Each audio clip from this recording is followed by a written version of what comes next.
Hello everybody, I'm Nurgleprobe. Welcome to this top 100 games of all time list. Today we're looking through game 56 to 53. Don't forget to check the link down below to find the whole playlist where you can see all the games covered so far, depending on when you watch this. So let's get started.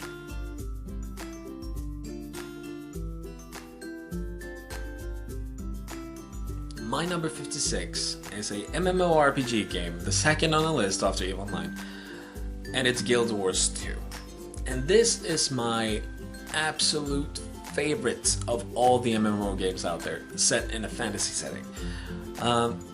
The thing I love about it is that the story feels good. I enjoy that there's a dialogue every time you have a story part going on. There's not just this, read through this text and click OK, and then the quest will begin, and I will...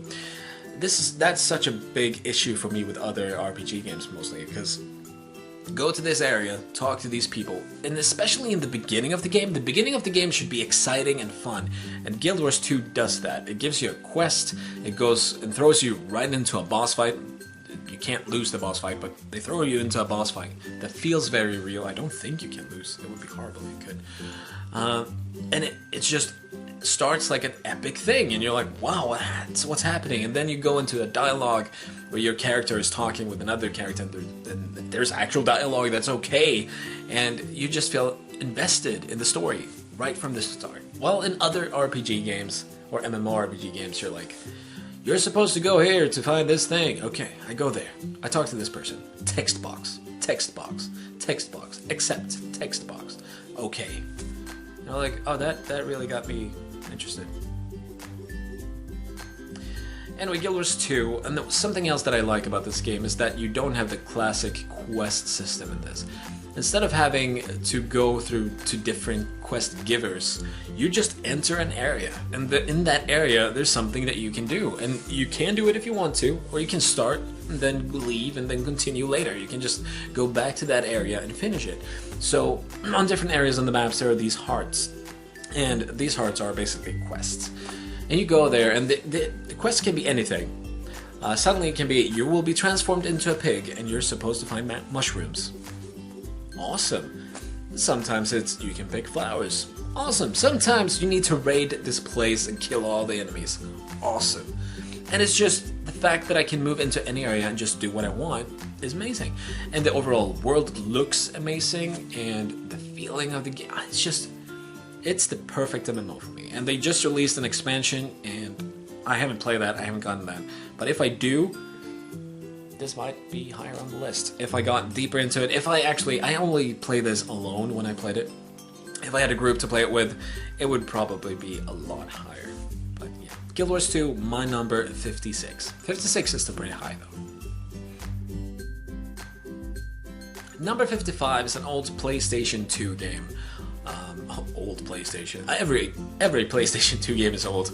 It's called Ring of Red. Ring of Red, I mentioned Advance Wars earlier in this list for the NDS or DS.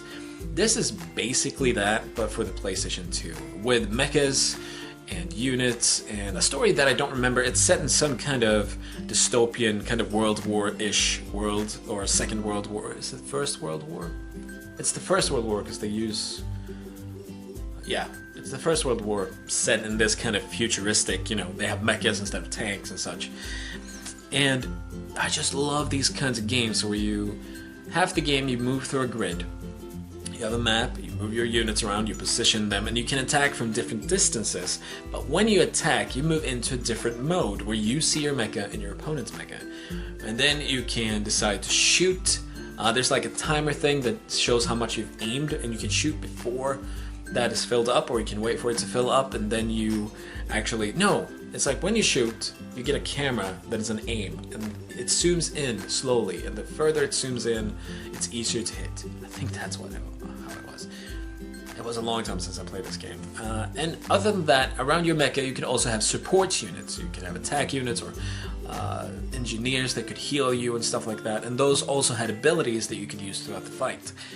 And it was an amazing game. It was really entertaining. You could also retreat if you wanted to, and then move around and try and, position your mechas differently. You could upgrade your mechas. I'm pretty sure it would be weird if you couldn't. I don't remember everything that was in between missions. But yeah, Ring of Red, great game and probably overlooked. You should definitely look into it if you enjoy those kind of games like Advance Wars. And yeah, it's great. Ring of Red, my number 55. My number 54, I realize now that I've lied earlier on the list, is that saying that Micro Machines V3 was my only racing game. Actually, my number 54 is Super Mario Kart. How can you not put this game on a top 100 list? Super Mario Kart, we never owned this game. But as soon as I was at a friend's place where they had this game, I wanted to play that game. This was the game, and probably Street Fighter 2, since we didn't have that back then. But Super Mario Kart, holy moly, this is a fun game. And it's a very arcadey racing game. There's you go around with go-karts with Super Mario characters, and you get upgrades that lets you shoot shells at each other, throw out bananas that people slip on. And the levels were fun, they're entertaining, and there's a reason they've made 200 Super Mario Kart games after that. Are they even called Super Mario Kart still? I don't know. Yeah, it's Super Mario Kart 8 was the latest one, I think. And that is oh man. Super Mario Kart series, the only game of series that hasn't really changed except for the graphics. And some tweaks on how the different cars work and stuff, but yeah. Super Mario Kart for the SNES or Super Nintendo, my number 54. Great game. Number 53 was published by a Swedish company and made by a Finnish company that was only all ladies, if I remember correctly, and that is Cities Skylines, which is just a weird way to say it. Cities Skylines. First time I said it, I think I said City Skylines because that made more sense, but then I realized, oh, it's actually Cities Skylines because it's a part of the Cities series, I think. Not even sure. Cities is also a builder, yada yada. But Cities Skylines, it's the best city builder I've ever played. I was so excited about this game when it came out. I'm still excited about this game because it's so freaking good. SimCity was always a bit more advanced when it came to city building, and they did that well. And then they kind of tried to move on to a more simplified version of SimCity, where you built areas, you could put an area around a road, and then that would be just that kind of area that it was. City Skylines does that as well. You build roads. A lot of people also call City Skylines the road simulator, because something that you really need to take care of is how your roads are built, like where they are and how they function, and where you have tunnels and bridges and stuff like that. And yes, it's really important in this game, but it makes sense. It's a city simulator, and streets are 50% of that, right? Or even more, no. But it's a lot. It's transportation in the city. It's very important. Anyway, this game is easy to get into, but it has a lot that you can do and learn throughout different or more gameplays of it. So the first time you start it, you might go bankrupt, but you quickly learn the basics on how to just get the city running.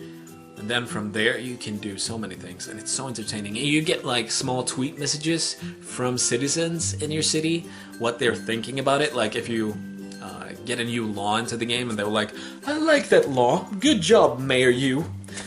And it's really fun. And also, what else would I want to say? You can also name all the citizens and the buildings and the pigs. I'm pretty sure if you have farms, you can name the animals to different things. I just love that. That is just such a neat small thing that makes you love the game even more than you already do. So that is my number 53, Cities Skylines. If you enjoy city builders, get this one. Alright everybody, December 12th, thank you for watching this video. I hope you enjoyed. Don't forget to check the links above my face and down below to find the rest of the list. And yeah, hope you enjoyed. I'll see you again tomorrow, December 13th, where we'll go through 52 to 49. So we're moving into top 50. That's so exciting. Welcome back tomorrow. I'll see you then.